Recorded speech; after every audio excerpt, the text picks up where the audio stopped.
Okay. So anybody that wishes to take themselves off of the video, please feel free to do so.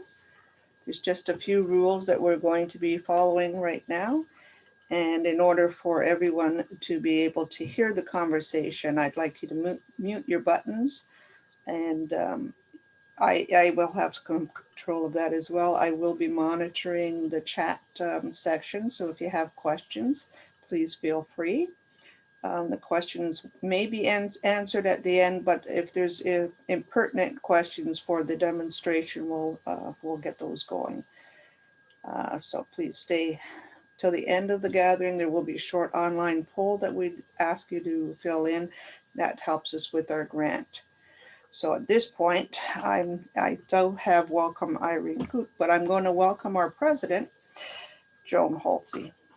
Joan, you would like to say a few words? Yes, thank you very much, Margaret, and thank you for organizing this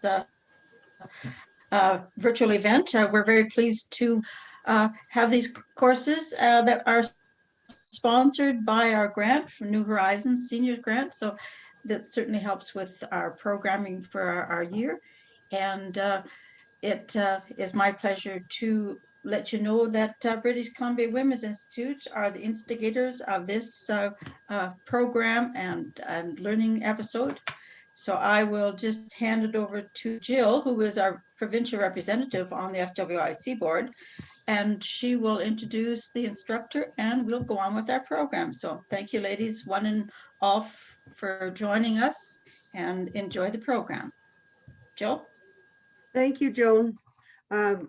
Irene is actually my neighbor, a few miles away because I live in a rural community.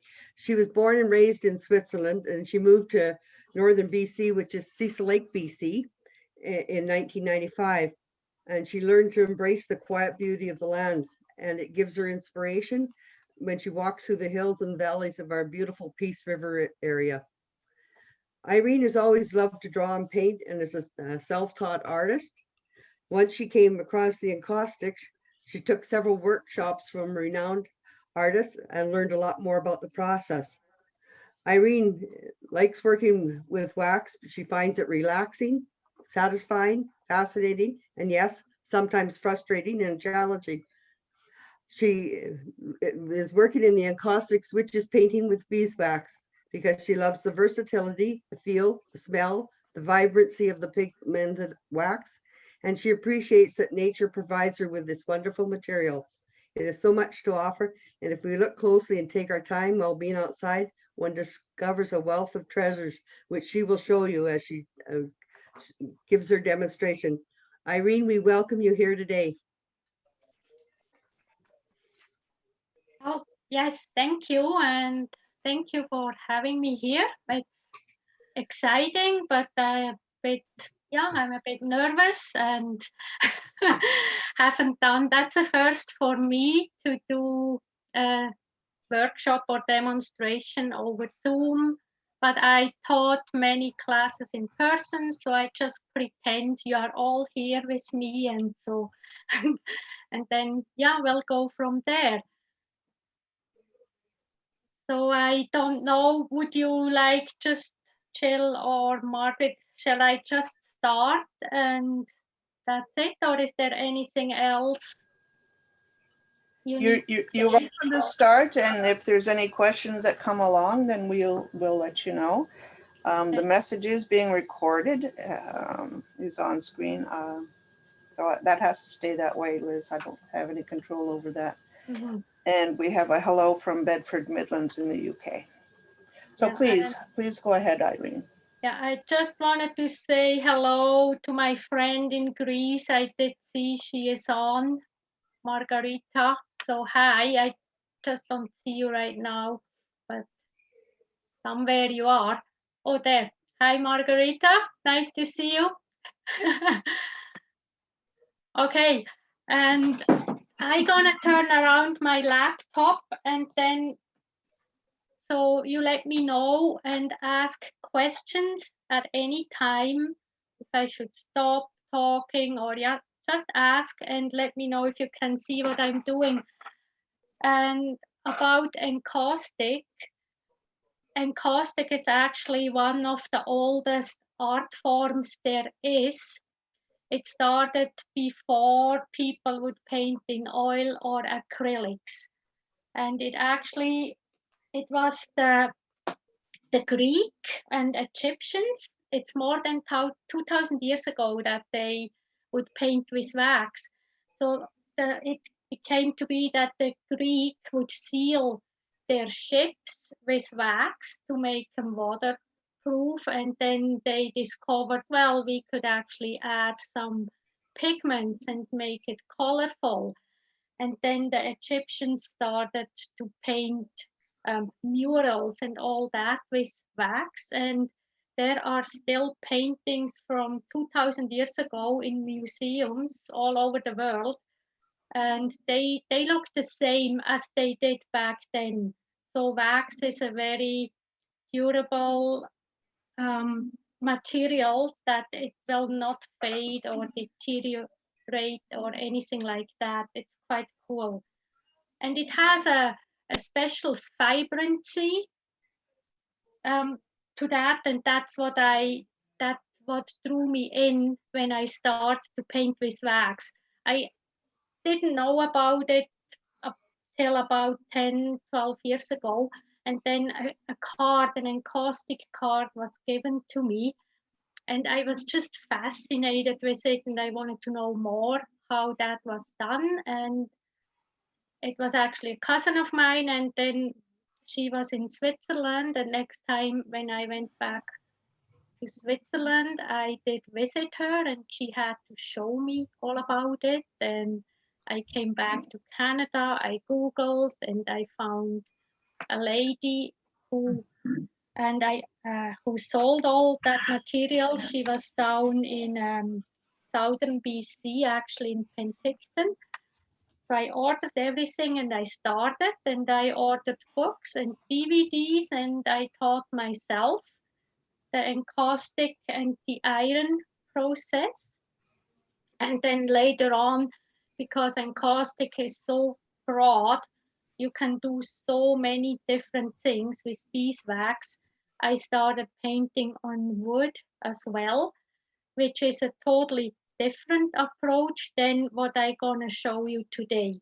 So today I concentrate of painting with wax on paper and with my iron.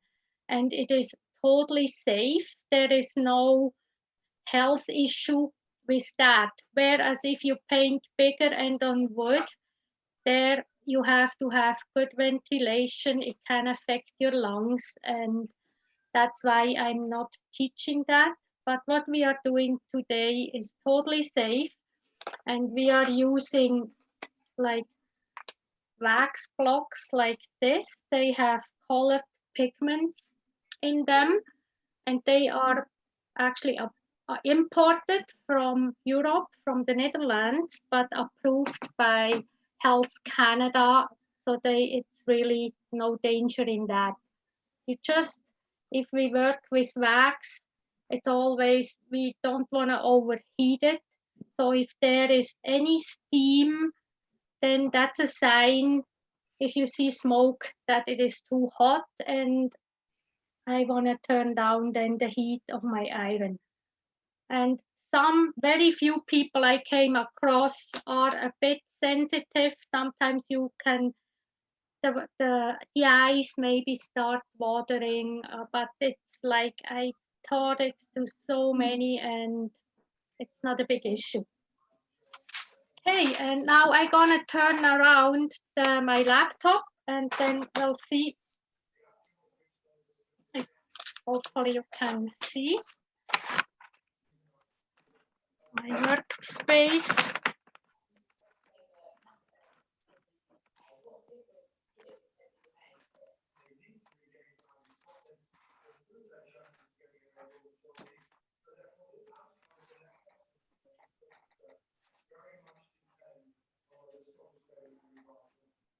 Can you see my space here? What I'm doing?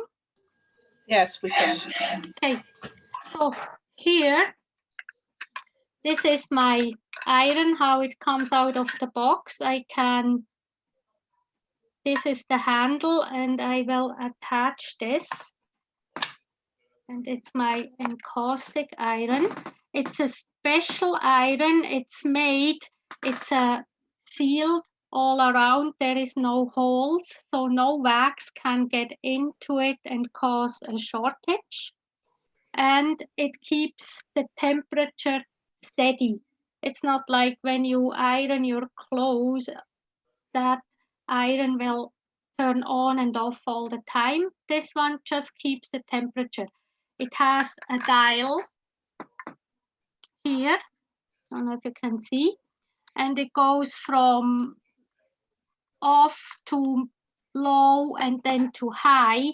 And when I work with my encaustic paper, today I always keep my heat on low. That's enough to work with.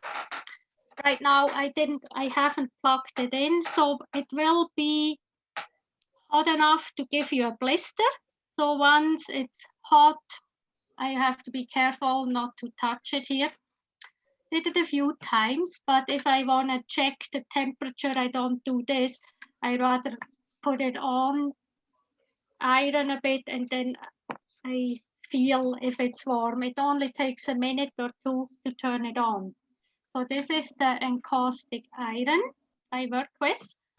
And then here I have different wax blocks. They are that size, and they come in 48 different colors. They go quite a long ways.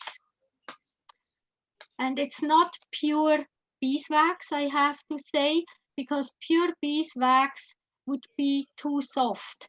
It's the melting temperature of pure beeswax is too low. So they usually add microcrystallines or damar resin with wax in here. It's microcrystalline, it's factory made.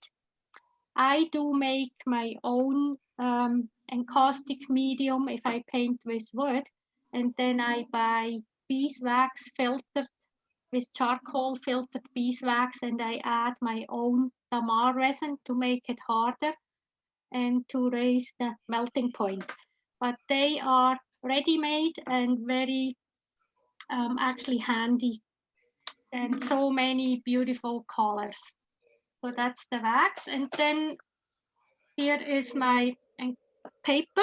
It comes in different sizes. Here I have, this is postcard size I mostly use. It comes in white, it comes in black and red and cream and gold and silver. Mostly I use the black and the white. That's what I prefer. And today I show you maybe both. The encaustic paper is non-absorbent. It has a very shiny surface. It's almost like photo paper. If you print your own photos on paper, it looks like that. But it's still made for encaustic, and there are people who use photo paper. I prefer the encaustic paper because I don't know what chemicals they use in the photo paper.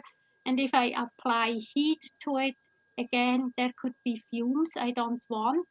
So I stick to the original paper. Irene, there's a question in the chat.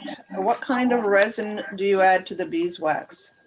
It's a damar resin. It comes in, I can show you, it looks like crystals. I maybe have some here. Well, yeah, I buy it in art supply stores, and you should not mistake it with, there is damar varnish, which is a liquid and highly flammable. But what I need is damar resin. Looks like little rocks, hard, see-through. I look after if I can see and show you. And then I use a ratio maybe 6, 7 or 8 parts beeswax, and then 8:1, 7:1 with damar resin. And I actually use a slow cooker, a crock pot I found secondhand, and then I melt that. And it's a whole process, and I always have to monitor the temperature. Yeah, but and damar resin is a tree sap. It comes from a tree, and it's, I think, from Asia, in that region. That's where they collect it. Does that answer the question? I think so. There is one more question. Somebody's internet was cutting out, so just a quick recap on what kind of paper you use. Of what kind of what I use? Paper? Oh, it's encaustic paper. It's special made for working in encaustic and beeswax because the surface is very shiny. It's non-absorbent. I'm not saying you cannot work on different papers. This is just the easiest if you create with the iron, because it glides very easy over the surface and the wax stays on the surface and doesn't soak in. So it's encaustic card or encaustic paper. It looks like photo paper, but like I said, the photo paper, I don't know how it's made, and it might have chemicals in it. I don't want to reactivate by applying heat to it. Hey, good. So now I'm gonna plug in my iron, takes a minute, and then I can start actually showing you a few approaches.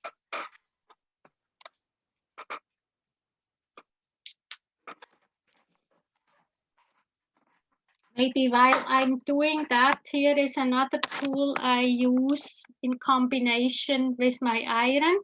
This is the encaustic stylus, and it heats up as well. I have 2 heat settings. I can turn it off, and then there is heat setting 1 and 2. For working on my cards, I always have it on the heat setting 1. The cool thing about this tool, it almost looks like a wood burning tool, but it's not. I don't think it's as hot. So here I have different attachments I can put on. Here I have a drawing tip. So with the drawing tip, I actually can draw wax up. It soaks it up on my tip. I hope you can see. And then I can draw like details. I will demonstrate it more after. Then I can draw my details on my card, like trees and other things, and it comes here. I have the drawing tip, or here I have a heart shaped tip, or octagon, petal tips, flower tips, like really many helps. Here is a petal one, and they all just easily screw in. I just don't want to touch it, or if I have to change my tip, I take a Kleenex and I can unscrew it. Or if you want to be on the total safe side, I take little pliers and then I just unscrew it or screw it back in, whatever I need. All right, and now my iron should be hot. I'll adjust.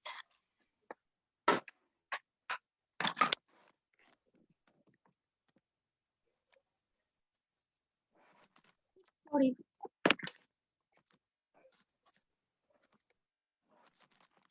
I'm sorry, trial run works better.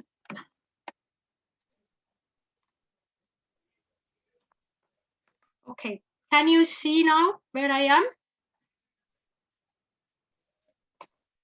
Can you see what I'm doing? Yes.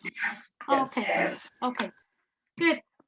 Today I'm gonna show you a few different approaches. Here is a card, it's a fantasy. So I'm gonna start with that, just how to apply wax to the card. What I usually do, you want your iron, maybe a bit upside down, and oh, it's not warm yet, sorry.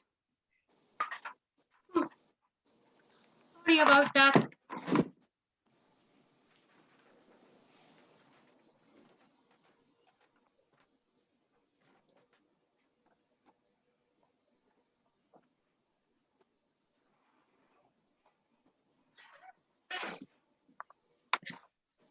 My extension cord wasn't plugged in. I'm sorry.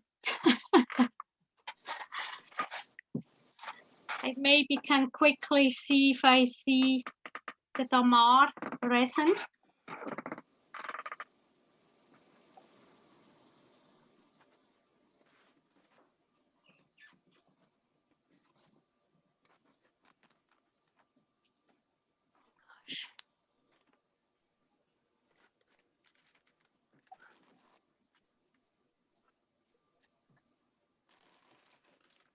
Here is my Damar resin. I know it's all flipped back. It is, it's crystals.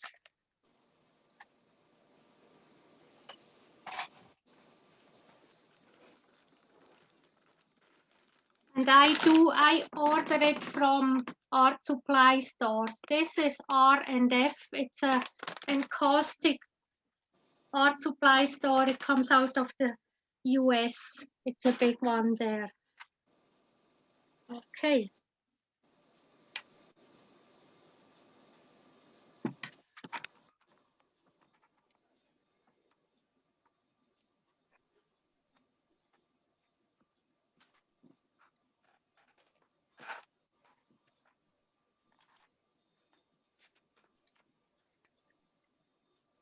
What I like about it too, it is the setup is very easy.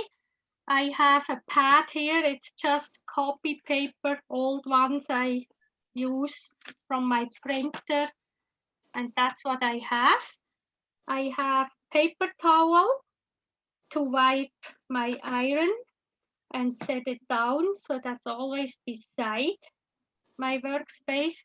And then I have Kleenex. Kleenex I use to clean the edges my iron, and once we start working, wax will run down here into a ditch at the end, and I every so often want to clean that out. Then that's when I use my paper towel, so I can slide it actually easy through the ditch here and clean it out. Okay, now I'm gonna start. I show you how I do the first. I have my iron upside down, not slanted, just upside down. I add about 3 colors. Wax melts very easy. Not all the colors are the same. The darker colors seem to be a bit more not so runny like the lighter ones. Probably start with an orange in here. So I have the whole surface of my iron is covered. I have my card here. Then I flip it over. It's not even dripping with all the wax. And then I set it down onto my card. I don't have to apply pressure. It's actually a very lightly, I just slide across my card, quickly wipe it, and then that's my first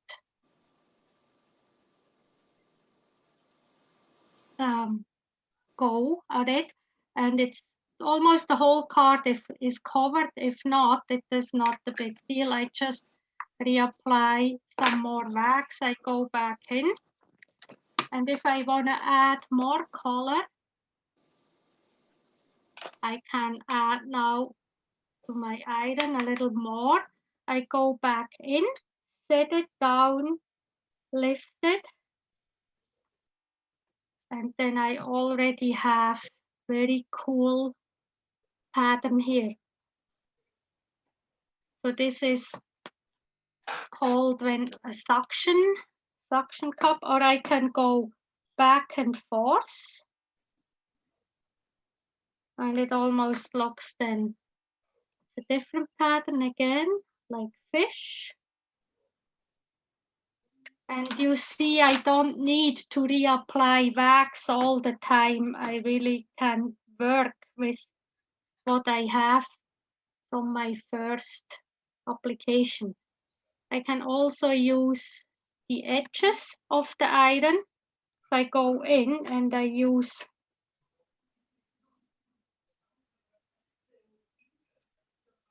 the sides or the tip,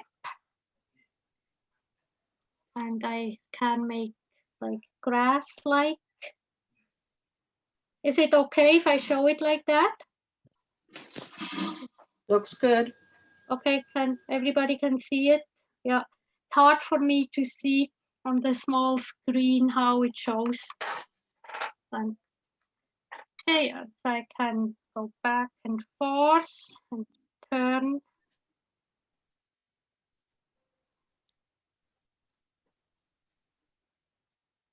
My card. It's really, and people always tell me, well, I cannot even draw or paint. I'm not an artist, but really to do encaustic with the iron, it doesn't matter. It's really, you can, because you cannot really predict what it is, but the outcome is always so rewarding in just playing. And that's all I do. I play. I don't have a plan here when I do my fantasy cards. If I want to take off wax, I can go in and then I wipe. See, it's a lot of wax always on my iron here. So if I want to take off wax from my card, I go back in. I'm so sorry about this. I don't want to stay today.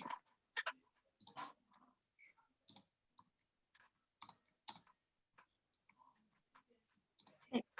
I go back in and I wipe the iron every time. And take wax off. Maybe I can show it like that too. And then it will come off. Or then I want to introduce another color. I just do now an orange so you can see. And then I can apply a different color to it. We have a question, Irene. Yeah. Can this be done on metal? I think it would peel off fairly quickly. It can, but it's not ideally. You know, there are people, they do it on plexiglass, but not with the iron. Then you do it with the paintbrush, same as metal. And this one works and it's still flexible and the wax will not flake off or break. But if I apply it on any other surfaces with my paintbrushes and I apply thicker applications, I want to make sure I have a rigid support so it's not bendable, because if you bend it, the wax will break. But with the iron and just the cards, it won't. This is fine because it's just really on one thin application on the surface. And another question, can it be done on fabric? Yes, yeah, it can. There is certain approaches. I can make prints with that as well. If I want, I can take a card like this and take cotton or silk fabric. Let's say I pretend my paper here would be fabric, so I have this. I could then put it down on my fabric and I iron it over and it will transfer onto your fabric. I've never really experimented with it, and then I don't know what really would happen if you wash it. But I think it could be very beautiful if you do a wall hanging or something like that. Oh, excuse me. Just don't know what to put here, so it's not moving. Laptop. Yeah, yes, but yeah, fabric is totally doable, and I'm sure there are some YouTube videos out there. I actually have.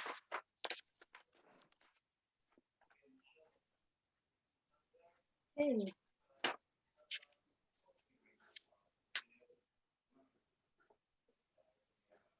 Yeah, if somebody is interested, I don't know who did ask the question about the fabric, but I actually have instructions here in my binder. I can look it up and I could email it to the person who is interested in it. So you can let me know after, you can email me or tell me, and I will send that information out. Okay, good. So this was my approach to fantasy cards. Now I'm gonna move on and I show you step by step how I do a simple landscape. Maybe something like this.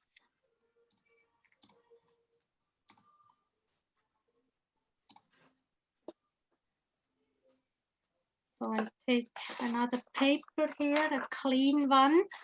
And now my iron is all kind of dirty and I can tell there is a lot of green wax and that on it. So if I wanna, if I totally switch colors between different pictures, there is a wax block. It's clear wax. It has no pigments in it, and that is used to cleaning the iron. So I apply a little bit of clear wax. I take a Kleenex and then I wipe it. And it's actually, you think your iron was clean, but there is a lot of color still coming off when I clean it with clear wax. And I want to make sure I clean the sides. And then again, the ditch here. And you can see there is a lot of wax was back here. Okay, that's it. And now we will do a landscape. So if I do a landscape, I always start with the sky. So I work from top to the bottom. So I apply my wax, usually on my right side. It's a little hot, my iron. And I have here a white. It doesn't matter what kind of sky you want to do. I often work with it. It's not, realistic. I can do my landscapes are not like it looks in nature. And so this is white and I have a light blue and maybe a little bit the dark blue. I like to mix my colors. I apply some yellow along the edge. That will give the impression of a sunset. So this is enough wax and I have my card vertical on before me, and I then slide my iron down like this. Once, maybe this is my first application, and from sky I'm not quite happy, so I will go back in. I wiped my iron. I can apply a little bit more, don't have to, and I think I'll do some black, just tiny dots. I will do the same thing again. Yeah, now I like it better. So this will be my sky. And you see, I have a lot of sky here. It doesn't matter, it will blend in with the hills I'm gonna work on now. So for the hills, I do apply maybe some green on this side, and maybe some blue, orange. I really like just to mix my colors. I have brown, and we'll see what happens. Irene, do you sometimes have a clear idea prior to starting what you want? I have by now, I know I can predict pretty good, you know, what is gonna happen. But no, I don't have a clear idea. My favorite things to do, it is landscape. That's what I really love to do. But I cannot, it's not like you have a paintbrush. You have that iron and you cannot be as precise as you could paint with a paintbrush. It's just not possible. And every time you go in and work on your card, things will look different. So it's a bit unpredictable, but you have to learn to embrace these surprises and just go with it. And often it's really, you can't say, and you cannot do twice the same card. It's just, see, this is now my first hill. And because I had the yellow far down, the yellow from my sunset, it's reflecting now in my hills. So this is already quite simple. I'm gonna add another hill here. Just further down, do the same thing. Apply some more wax.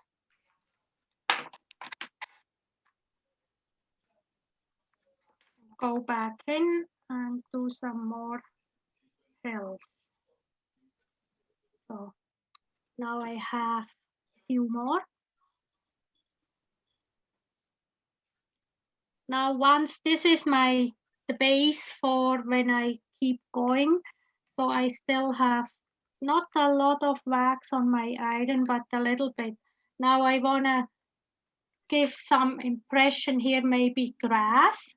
So what I like to do, I hold my card, I give it support with my fingers in the back and the thumb in front.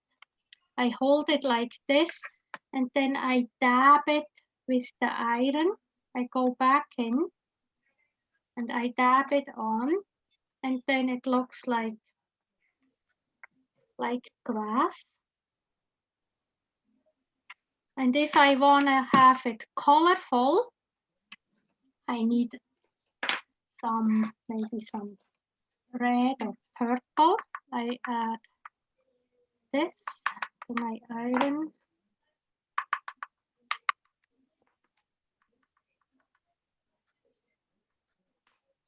Yeah, that's better. Okay.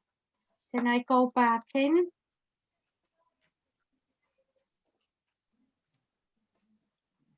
Need a little more here, maybe some blue.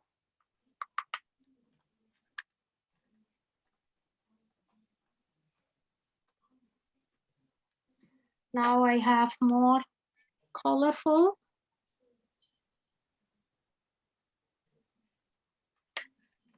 Then I can add some grass to it, like I did with my fantasy card. I slide my iron from the bottom up to the top and add some foliage.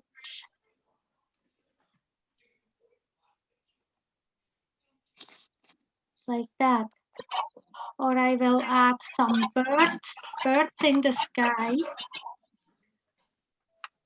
For that, I take my black wax, and if you look at my wax blocks, they all have holes in it. I don't know if you can see that. Anyways, the holes are because I can use the tip of my iron. I pick up some wax. So it's really just on the very tip when I do a bird. Then I make a dot on my card. The bigger the dot, the fatter the bird, the bigger. So here I have, and you see a little dot. Then I wipe my iron again. I go back in and I flick it back in with the tip of my iron into the dot. I flick it to one side, I turn my card to the other, and then I have a bird. There is endless possibilities. I can now turn my card upside down, and again I'm gonna use the tip of my iron. Often I hold my iron like this instead of having it up here, so I have a little bit more control.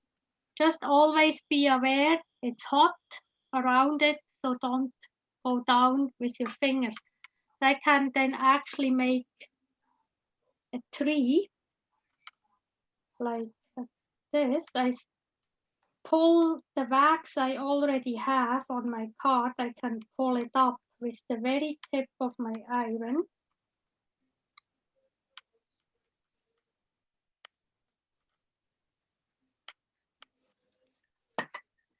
And maybe one on the other side here.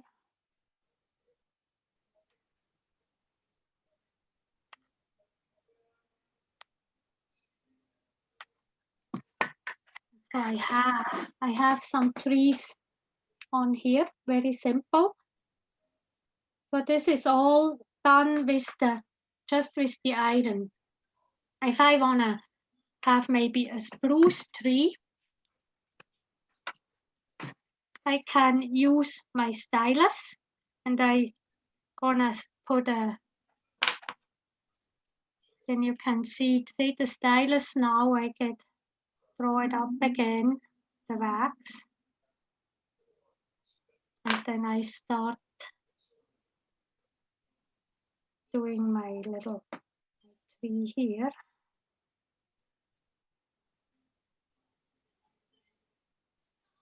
I often start from the top again. I work down.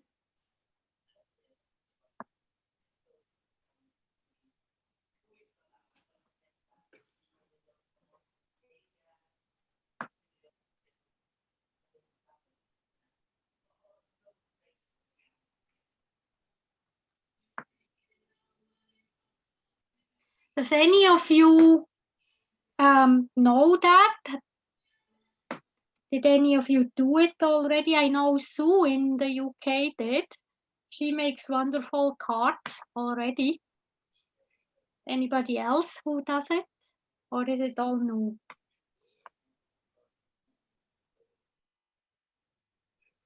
Okay, so here I have a tree. So this is really nice for a stylus. I can add a fence. So just to show you how detailed I can work with my stylus.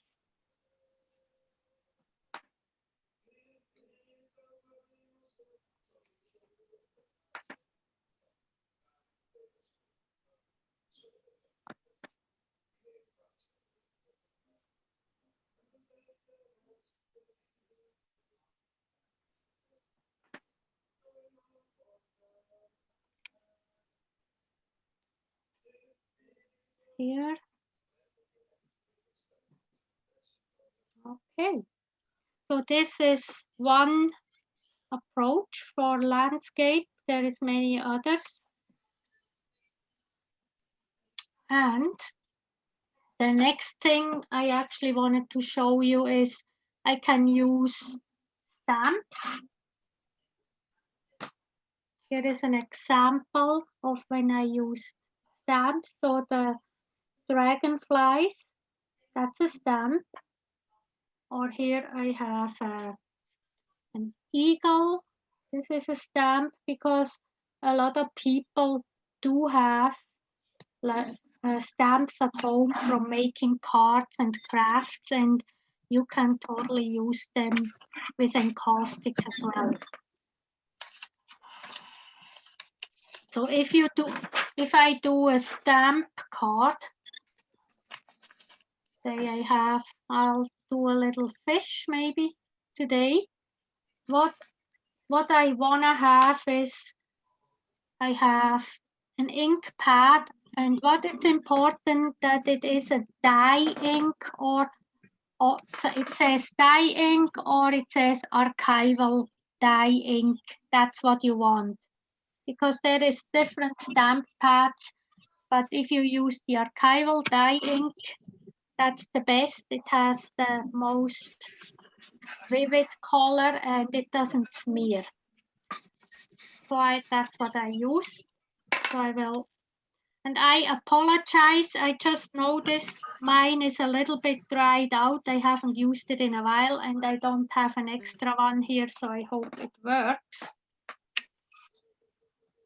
Okay, so I put my stamp on my pad. Then I stamp my image on the card. Oh, it works perfect. So I'll do maybe 3 fish on my card.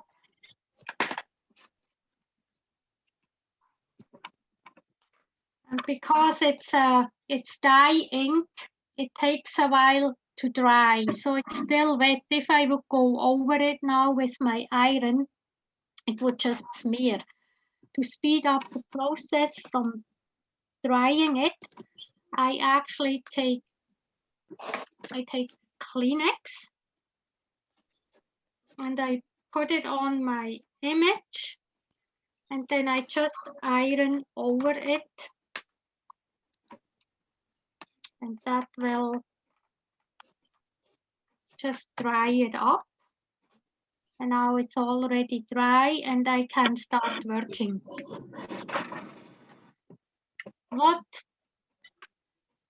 And then I had my clear wax. Clear wax can also be used not just for cleaning your iron, but for diluting your heavily pigmented wax blocks. So what I do to protect the image, the stamped image a little bit, and you want a clean iron for that. So I quickly clean it again. Quite dirty. I apply some clear wax and I go over my stamped image. That's my first pass. Cannot see it, but it will weaken the pigmented colors. So I go apply now. I don't want to really cover up my fish, so I try to avoid opaque colors like light blues or the white, the light pink. All these opaque colors will cover it up. But even if that happens, it doesn't matter. I can always wipe it away. So I'll just use now more on the sides. I can use the lighter ones, but not so much in the middle. A little more clear, maybe green. Another question for you, Irene. Yes? You do the background with wax, then do the stamp at the end? No, you always stamp your image first. So Really? always stamping first. Stamp it, then take a Kleenex, put it on your stamped image, iron it so it's dry. After that, you apply 1 coat of clear wax. And after that, I start working with my colors. So I will go over my image with my colors. I can wiggle it a bit. And this looks already like an undersea. And if I see this fish here, I don't know if it's visible. That fish here, it's covered a bit. And if I don't want that, I can put my iron on my pad, heat it up, put my image down, take my Kleenex, sponge it up, and wipe that wax away. So I can really clean it off. If you need it, if a Kleenex is too big, I have Q-tips. I use Q-tips and I wipe it away with a Q-tip. But it only works if the pad on your back is warm, so the wax is a little bit liquid, and then you can easily just clean it off. See, now my Q-tip is full, of wax. And then I can work around it. I can add more darker colors to it. Like I did before, I hold it and I can dab it in, make it a little more interesting. See some seagrass.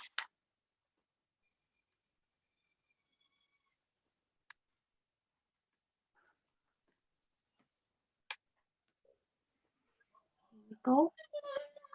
And if I wanna, I can frame my whole picture. If I wanna give it a little frame, I can take my iron, I put it down. To take it apart, I have to slide down. There is a little, I don't know, handle in the back. I pull this back and I can take off my handle. And then I put the handle here, turn my iron upside down and slide it in. Now I have a hot plate. And then I take a wax block. I add a little bit of wax here in the middle. I choose dark now so you can see it better. And there's a hair on it, I don't want. And then I take my card and I slide it through.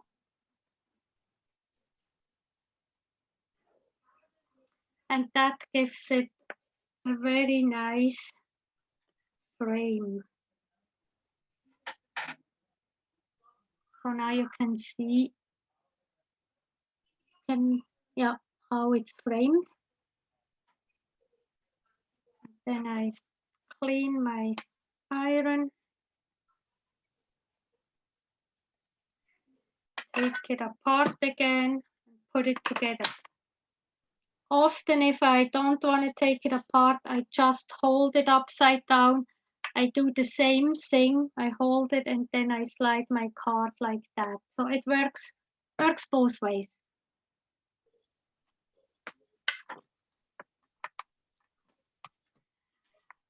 Any more questions? Maybe can show you with a black card.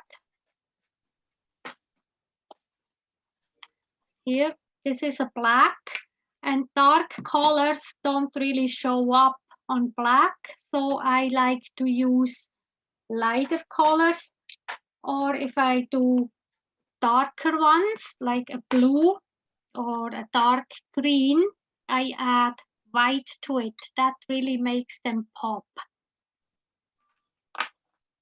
And So I will do now like blue. It's a royal blue, and I can add some white.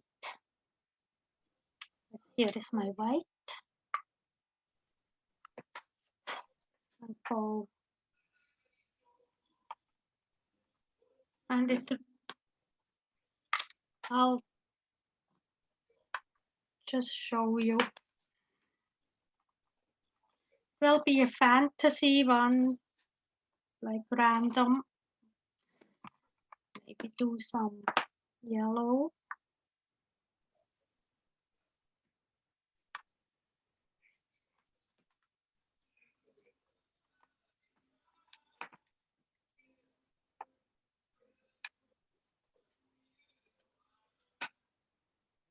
So this is how it pops. And I have a few on my Facebook site. I have some short videos where I show you what different approaches, like here I have a black one. It looks like flowers. And this is done, I just applied random colors, and then I used my stylus. After I have applied colors like that, I used my stylus. I added white. I outlined like petals. I show you. Irene, how Yes. important is the order of the color, the order of layers of color? I have absolutely no order.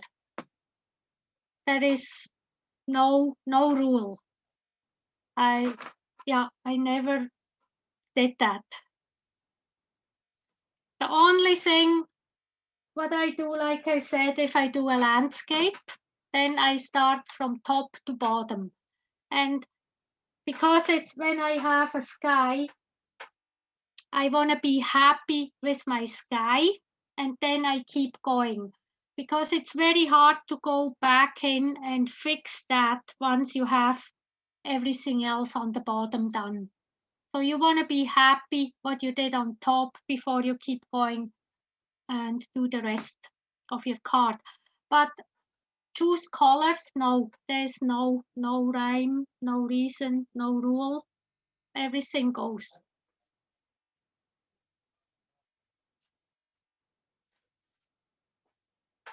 So see this here now, I did apply just white outlining, and then I used a craft hot, not a hair dryer, it's a, what's it called, the craft tool. This one.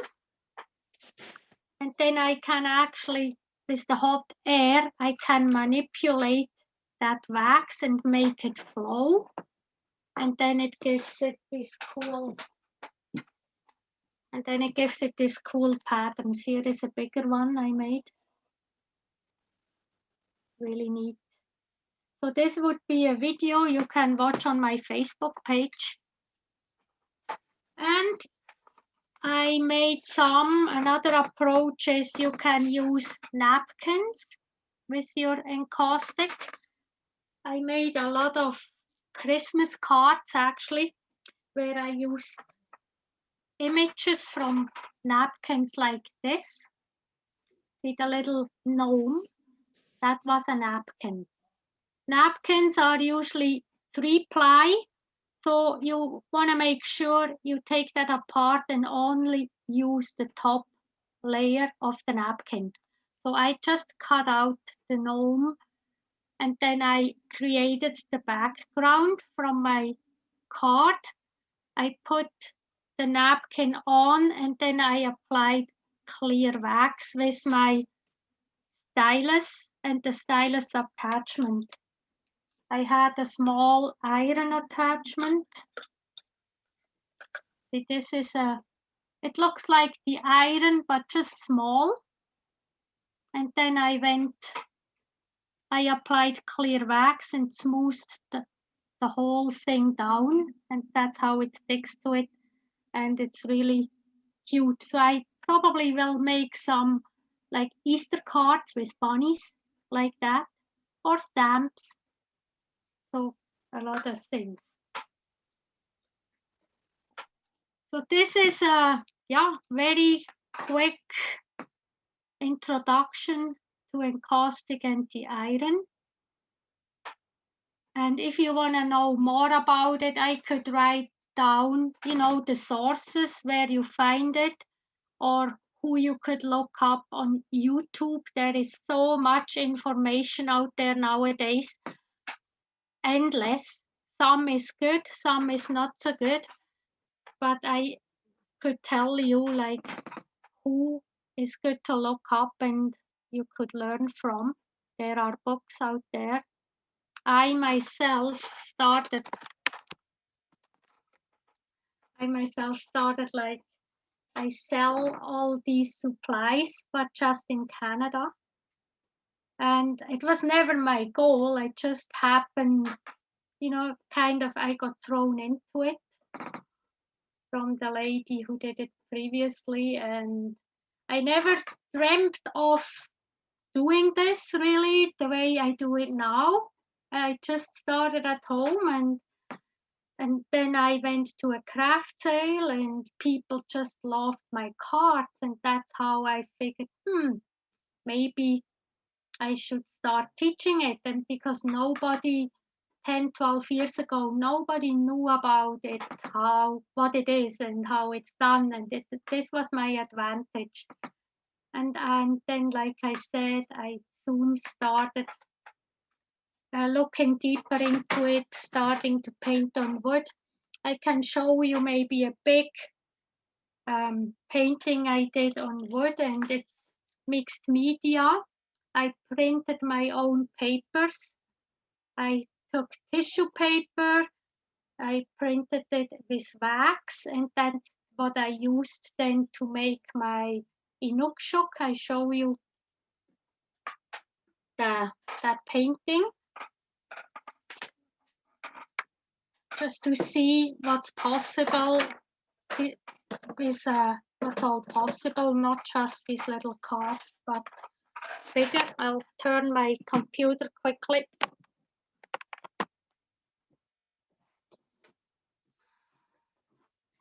So here is a big one.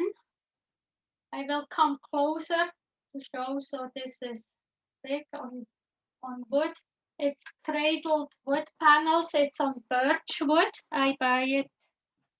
And this is my printed paper. And then on the bottom, I used actually it's a lot of iron work as well. It gives it a lot of texture. So this is a big Irene, one. Yes? do you need to seal the whole picture with clear wax? No, I don't. I mean, I did seal this with clear to embed it properly. But when I start painting to prep my wood panel, you can use a gesso, but very important, never combine acrylic paints with encaustic paint. Acrylic, I know a lot of people do it, but because acrylic paint is a plastic product, petroleum, and it cannot bind. The wax will just sit on the surface, and if you paint on wood, it needs to have something to grab onto, to soak into, and you have to fuse every layer. So if I work on wood, I can use a gesso, but this gesso is made for encaustic. You can buy it from R&F, but you don't need to have that often. I just start on the bare wood. I will then use my, see here I don't bake, I just paint. I use these bread pans to have my wax in it, and my brush actually sticks in it. So this is my clear wax medium I made. I heat it up on a pancake griddle, and then I apply at least 3 to 5 layers of clear medium to my wood. So, but after each layer, I have to reheat it in order to make it bond with the layer beneath. To reheat it, I use a heat gun, or I have a torch. So I work with fire. So, and then I start with 3 to 5 layers of clear medium, and then only then do I start applying colored wax, paper, and build it up. So my paintings on wood often have easy 20 wax layers. And the cool thing is, the more you have, you can start carve in. It's very textural. It's endless possibilities. So Irene, we have one more question. Could Yeah. you use painting canvas if it was sealed with clear wax? Canvas, I would not recommend. I tried, but canvas is not rigid, it's floppy. And if there is too much wax, it just breaks. You can use smaller canvas and apply with the iron. I did that. That's totally fine. Nothing happens. But if you want to paint with brushes and build it up, use something like a wood surface. Yeah, something that doesn't bend. Okay, Irene, we've got a lot of really wonderful comments. This has been a wonderful experience. Some of these scenes that you did reminded us of the Northern Lights. Thanks, I love it, and have ordered a starter kit. That was from Shelley. So what I'm going to do is I'm going to open up the chat now for anybody. If you want to unmute yourselves and ask questions, feel free. In the background, I am going to run the PowerPoint so you can have some information that way as well. So Irene, thank you so much. This has been wonderful. You're welcome. So and I'm happy to send you cards. Please ask for it, and it's amazing. And thank you for having me. All right, thank you. So anybody that wishes to unmute themselves, please go ahead and ask your questions. I'm just going to share my screen here. And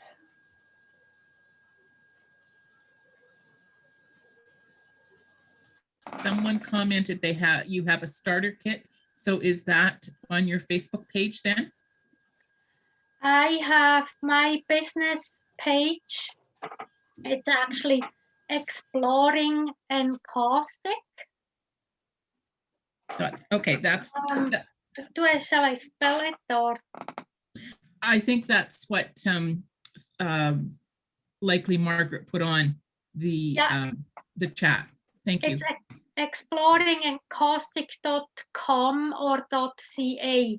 That will lead you to my business page where I sell all my products. If anybody is interested in buying products, but I only sell within Canada. If you want to look at my work, I don't have a website yet. I'm just on Facebook. This would be Irene's Encaustic and Mixed Media Art. And there I have hundreds of photos from encaustic work I did. Lots of inspiration cards. So feel free and go on there and have a look. Thank you.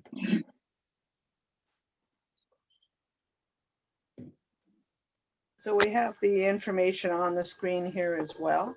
And I just wanted to remind everybody that this event is thanks to New Horizons for Seniors grant, the Life Hack series. And we do have some upcoming events. Let me just get to that. So keep these dates in mind. Kokodama on March 6th, International Women's Day, March 8th, and I believe that will be at 4 p.m. Eastern. And then we have repurposing heirloom doilies, March 13th. Painting with Linda Tays on March 21st, and spring floral arrangements on March 27th. Feel free to stay and continue your chats.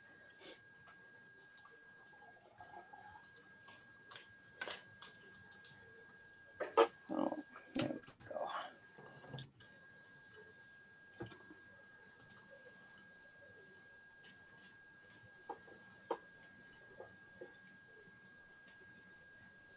Any questions for Irene? Yes, I do have one. Okay. Irene, do you use any type of venting system? I did do Encaustic workshop a number of years ago, but they had a venting system like you would have like over the stove range type to take out all the fumes and everything, or do you just do it in your own, in a room in your house without having any of the odors and things that would be harsh on Yeah. you? That's actually a very good question, and I would advise people, if you work like on wood, like I do, yeah, it's very, very important that you have proper ventilation. So I don't have that setup, but I have a window right in front of me, and then I have fans I have going behind me. I have the door open so the fumes actually can draw out. Because yes, encaustic has fumes, not like I said, not when you do it like this, that there's no danger. But if you want to get into more of that, yes, because it really can affect your lungs and your breathing. It's damaging. And I always have, I monitor, I have, it's stuck to my griddle. These are for cooking, but this is always on my pancake griddle when I heat up my waxes, and I make sure I don't overheat it. It's usually at the 180 degrees Fahrenheit. It's perfect. You can go up to 220, but what's beyond that, it's definitely too hot. And I noticed 190, 200 is really a good temperature, but don't go higher. And yes, always good ventilation. And that's why I do not teach that, because I don't have a studio. Would be my dream, but I don't have that. I have my little bedroom here where I work in. But yes, good question, Liz. Thank you. Hi, I just want to say that you're showing us a really fascinating craft, and it's unusual too. But I would like to ask whether you ever burned yourself. I'm such an idiot. Even when you put a pie in the oven, it seems like I'm always burning myself. Do you ever burn yourself with this craft? Yeah. You actually should have a fire extinguisher anyways in your studio if you work with wax. And yes, I did burn myself, but it's often like, as kids we played with candles, and the wax from candles, we would take it and I would stick my finger in it, and then it cools. But yes, it hurts. So yeah, be careful. You can burn yourself.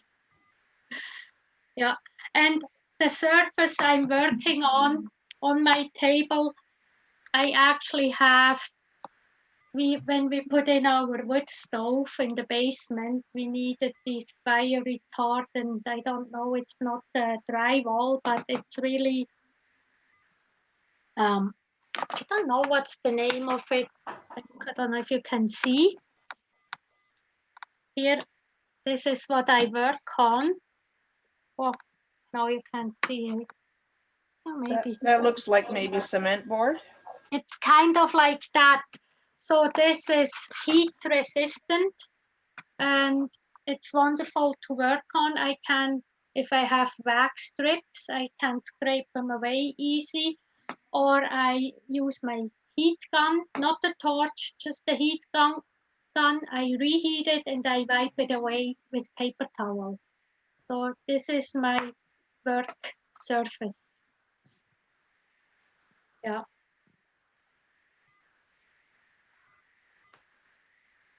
Any other questions?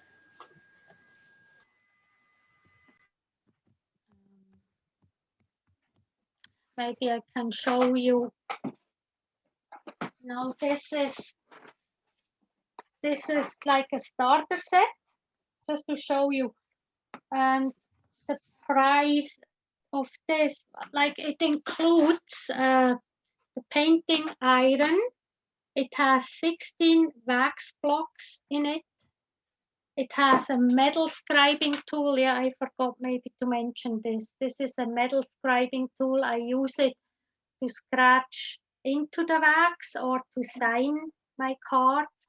Or if there is a hair ending up in my wax, I can really, with the point, you can dig it out. It's a very handy tool. So that's included. Then there are 30 A6 cards. A6 is, I guess, the European norm. It's 4x6 in Canada, postcard size. So 30 of these ones are in there. And 10 of the A5, which is double the size of this.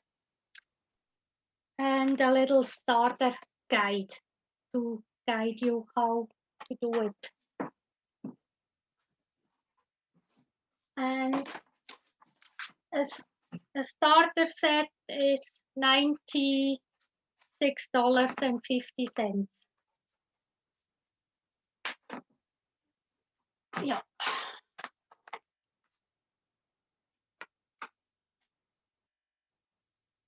Joan, did you want to say something? You kept coming in on the screen. I muted you just for momentarily, so you can unmute if you like.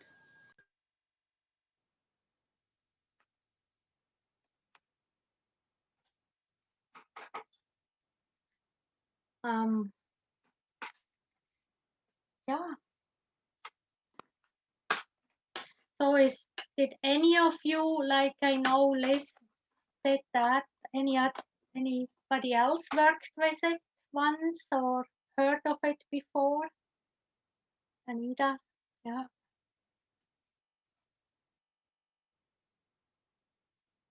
See, when I started, it was hard to find actually resources. There was hardly any YouTube, nothing big online.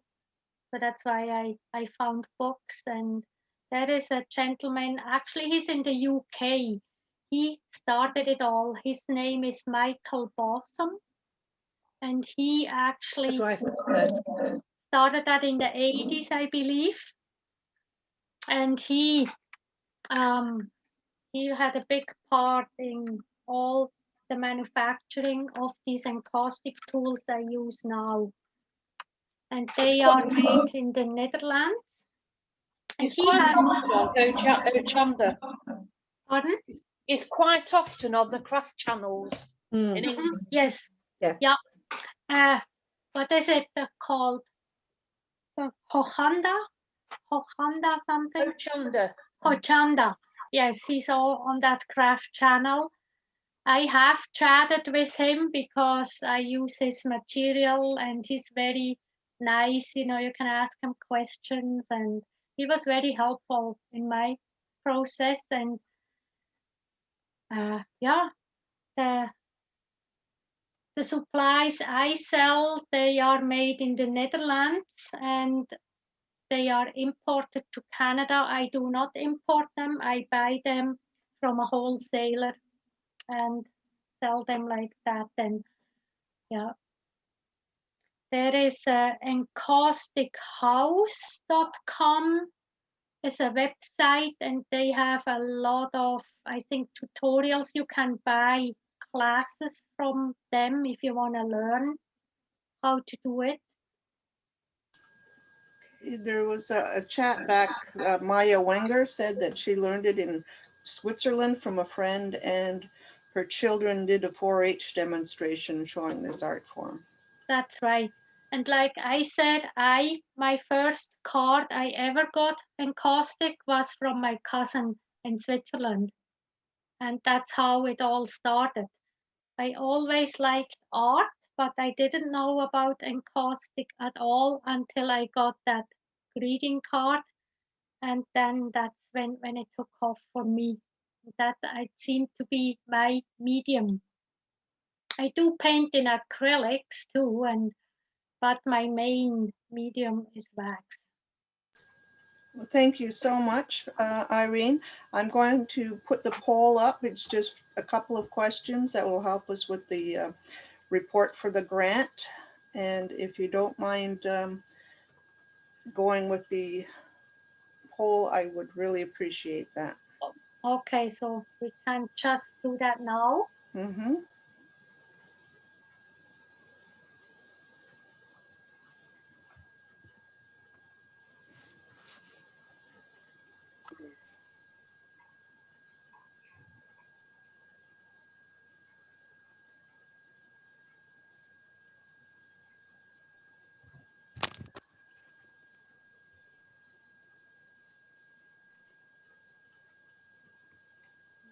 Okay, all done. Quick and easy. Yes. So the polling is ended. Thank you so much for that. And I'll just share the results.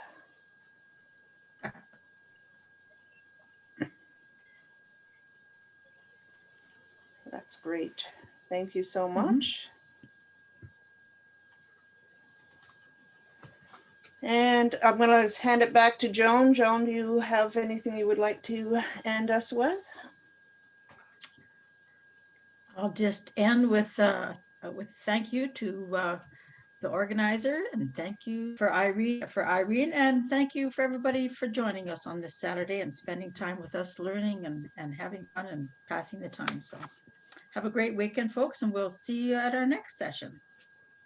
Okay, thank you all. Bye-bye. Thank you. Thank you very Bye. much. Thank you. Thank Don't you. forget Bye. March 6th at 2 p.m. We'll be doing Kokedama. I think I said that right. So if you're interested, send us an email to info@fwic.ca. And Irene, thank you so much. It was really a wonderful demonstration. Well, thank you all for having me. Have a good weekend. Bye. Thank you. Thank you. Bye, Irene. Thank you. Irene. Thank you very much for letting us join you again. Hopefully we'll see you again. Oh, thank you. Thanks for joining us. Thank you. Bye. Great. Bye. Great to see everybody. Great. Thank you, Margaret. You did. Bye. It was a lovely. Thanks, Margaret. It was a lovely afternoon. Thank you. Thanks, Jill, for arranging this, and BCWI for helping us out with this I see. program. See ya. Great suggestion. Be in You got touch. some lovely. Thank you for a lovely You got evening. some Thank lovely you. stuff, Irene. Thank you. Bye-bye. Thank you. Thank you, Irene. Bye. Bye. Mhm.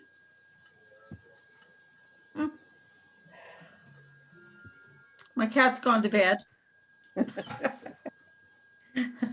I'm going to stop Yes, recording now. but don't burn yourself now. Every time I saw that iron reminded me of a travel iron. They don't have holes in them too, but maybe they don't get hot enough. Okay, I am see that. stopping the recording.